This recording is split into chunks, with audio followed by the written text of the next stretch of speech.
হে WhatsApp guys, কেমন আছো সবাই? আশা করি সবাই খুব ভালো আছো। প্যান্ডম অ্যানিমেশন এন্ড ড্রামার আজকের পর্বে নারুটো সিরিজের 13 নম্বর এপিসোডটি এক্সপ্লেন করতে যাচ্ছি। তো আগের এপিসোডগুলো যারা এখনো দেখেননি তারা এই চ্যানেল থেকে দেখে আসতে পারেন। তো কথা না বাড়িয়ে চলো মূল ভিডিওতে যাওয়া যাক।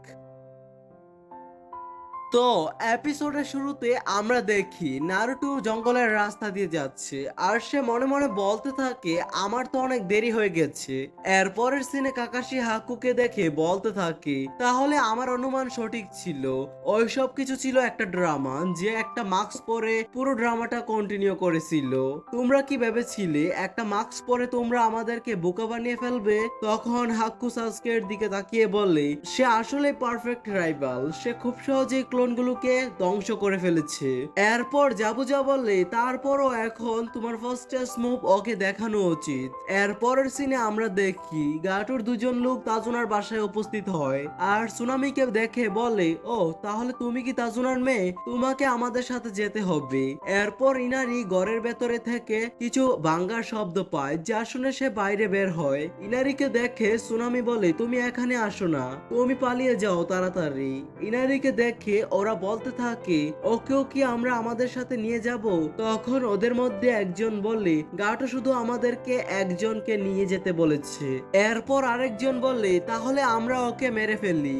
এটা শুনে ইনারি অনেক ভয় পেয়ে যায়। এরপর ইনারির মা বলে তোমরা আমার ছেলেকে কিছু করবে না, তোমরা যা বলবে আমি তাই করব। এরপর সেই দুজন লোক বলে আজকে তো তুমি তোমার মায়ের জন্য বেঁচে গেলে। তখন ইনারি সেখানে বসে কান্না করতে থাকে। এরপর তারা সুনামির হাত বেঁধে তাকে সেখান থেকে নিয়ে যায় আর ইনারি কাঁদতে কাঁদতে বলি আমি খুবই দুঃখিত আম্মু, আমি অনেক দুর্বল, আমি আপনাকে বাঁচাতে পারলাম না। এরপর ইনারি হঠাৎ নারুটোর কথা মনে করে, নারুটো সেই দিন রাতে যা বলেছিল। এরপর কাকাশি আর কাইজার কথা মনে করে বলতে থাকে আমিও শক্তিশালী হতে পারবো। এই বলে সে পেছন থেকে গাটোর দুজন লোককে ডাকে। ওরা পেছনে ফেরে বলে তুমি কি তাহলে তোমার মাকে বাঁচাতে চাইছো? এরপর ইনারি বলে আমার আম্মুর কাছ থেকে দূরে থাকো। এটা বলেই সে লোকগুলোর দিকে তেড়ে যায়। তখন সুনামি ইনারিকে এখানে আসতে মানা করে আর সেই দুজন লোক বলে তাহলে চলো আমরা ওকে মেরেই চলে যাই। সুনামি কিছু একটা বলতে যায় তখনই ওদের মধ্যে একটা লোক সুনামিকে মাথায় আঘাত করে আর সে অজ্ঞান হয়ে যায়। এরপর তারা তাদের তলোয়ার বের করে আঘাত করে। এর পরের সিনে আমরা দেখি সাসকে আর হাক্কু লড়াই করতে থাকে। তখন জাবুজা বলে ও তাহলে সাসকে হাক্কুর মুখগুলো দেখতে পারছে।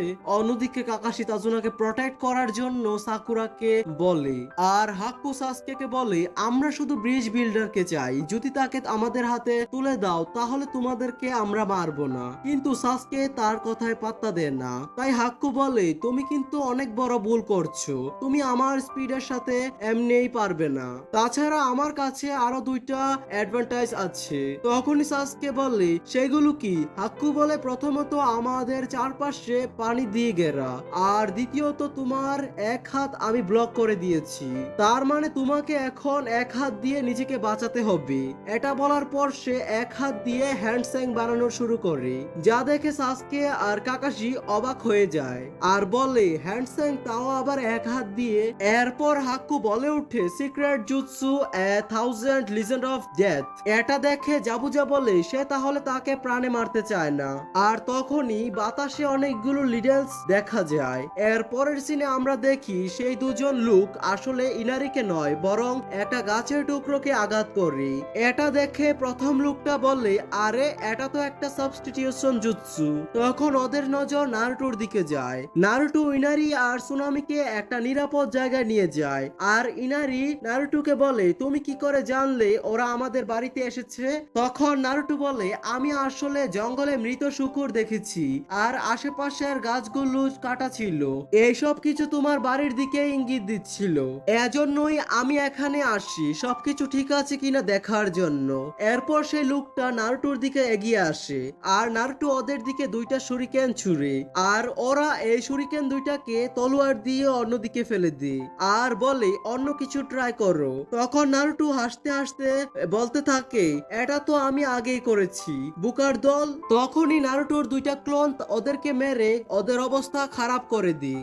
এর পরের সিনে আমরা দেখি নিডলস গুলো মাটিতে পড়তে থাকে আর হাক্কু সেই জায়গা থেকে সরে আসে আর সে দেখতে পায় সেখানে সাসকে নেই আর তার নজর সাসকের দিকে যায়। সে দেখে সাসকে উপর থেকে শুরিকেন ছুঁড়ে মারছে আর হাক্কু এগুলো থেকে নিজেকে বাঁচানোর চেষ্টা করে, কিন্তু পেছনে থেকে সাসকে তাকে ধরে ফেলে আর বলে তুমি আসলে এতটাও ফাস্ট না যতটা তুমি নিজেকে মনে করো। এরপরে তারা আবারও লড়াই করা শুরু করে। সাসকে হাক্কুকে অনেক জোরে একটা লাথি দেয় যার ফলে হাক্কু অনেক দূরে গিয়ে পড়ে। এটা দেখে জাবুজা বলতে থাকে এটা অসম্ভব, হাক্কু কি তাহলে ওর স্পিড হারিয়ে ফেলেছে? এরপর কাকাশি বলে তুমি আসলে ওদের বাচ্চা মনে করে ভুল করছো। আর অন্যদিকে নারুটো ইনারিকে বলে বাকিটা তুমি সামলাও, আমি ব্রিজের দিকে যাচ্ছি। এরপর আমরা দেখি জাবুজা হাসতে হাসতে বলতে থাকে হাক্কু তুমি এখন ওদেরকে তোমার আসল পাওয়ার দেখাও।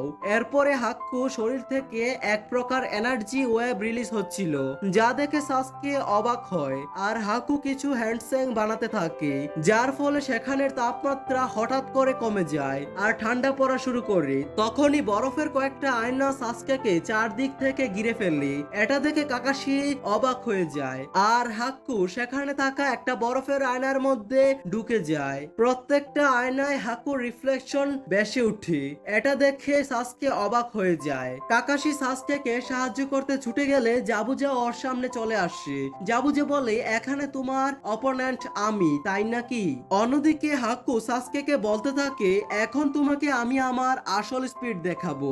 এই বলে সবগুলো আয়নায় থাকা হাক্কুর রিফ্লেকশনে সাসকের দিকে নিডলস গুলো ছুটতে থাকে যার ফলে সাসকের শরীর ক্ষতবিক্ষত হয়ে যায়। অন্যদিকে সাকুরা তাজুনাকে বলে আমি আর তোমাকে প্রোটেক্ট করতে পারবো না। এই বলে সে সাসকের দিকে একটা কুনায় ছুঁড়ে মারে, কিন্তু হাক্কু সেটা ধরে ফেললে। এটা দেখে সাকুরা বলে আরে এটা তো হাক্কু ধরে ফেলেছে। এরপর কোথা থেকে যেন একটা শুরিকেন এসে হাক্কুর গায়ে লাগে আর হাক্কু আয়না থেকে নিচে পড়ে যায়। এটা দেখে সবাই বলতে থাকে আসলে এইমাত্র এটা কি হলো, আর সেখানে অনেক কুয়াশা দেখা যায়। অন্যদিকে সাসকে মনে মনে বলতে থাকে ইডিয়েট একটা, ও শুধু শো অফ করছে। এরপরে কুয়াশা কেটে যায় আর আমরা নারুটোকে দেখতে পাই আর এরই সাথে এপিসোডটির সমাপ্তি হয়। তো এরপরের এপিসোডে কি হবে তা জানার জন্য চ্যানেলটিকে সাবস্ক্রাইব করে পাশে থাকবেন। টেক কেয়ার, আল্লাহ হাফেজ।